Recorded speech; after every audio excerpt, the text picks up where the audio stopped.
When I was 17, I lived with a priest and attended secondary school. I was helping him in the house while he sponsored my education. Within 2 weeks of my stay, he started harassing me sexually. I kept fighting till I couldn't anymore, so he eventually had his way. I couldn't talk to anyone about it. I don't even know why I was scared to do so. I got pregnant along the line, but he suggested I abort it, begging me that if I don't, it'll affect his reputation. He also assured me he wasn't going to touch me again, but he still did even after I ab0 RTID'd it. The process was so painful because the pregnancy was over 3 months old. At some point, he suggested I get family planning. Then again, he said it was a bad idea because it may bring attention to him. I lived with this man for 4 horrible years until I had the chance to leave for the university. One thing he did well was take care of me. I never lacked anything. There was always extra money for me to pay and get all my educational needs. I was always first to pay for or buy anything at school.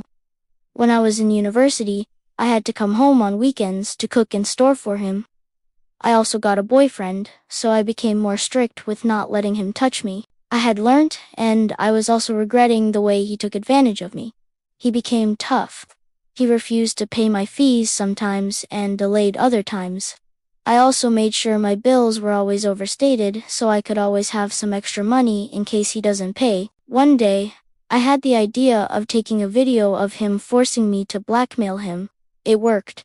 In the video, I really made sure I struggled and cried and begged him. Then I showed it to him and threatened to show it to the church and let them know that's what he started doing with me from day one. He begged me. He was embarrassed and he was ready to do anything. So the cess thing ended. I started making money from him without thinking. He went bankrupt eventually. I, on the other hand, even left my boyfriend. I bought T-bill and ventured into other investments. I was rich even before I completed the university. I didn't stop there. I kept sending him threat messages and demanding more money every day. I stopped going back home the moment I got the videos and he never asked to see me again. He eventually called to see me, and when I went, he went down on his knees to beg for my forgiveness, but I told him I was never going to let this go until he's no more walking on this earth.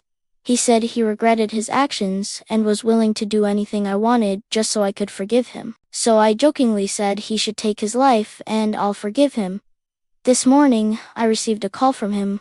He was crying heavily and saying he was going to end it all so I could forgive him and so he could also free himself from the misery. He made me sad, and he sounded so real. I've been thinking all day.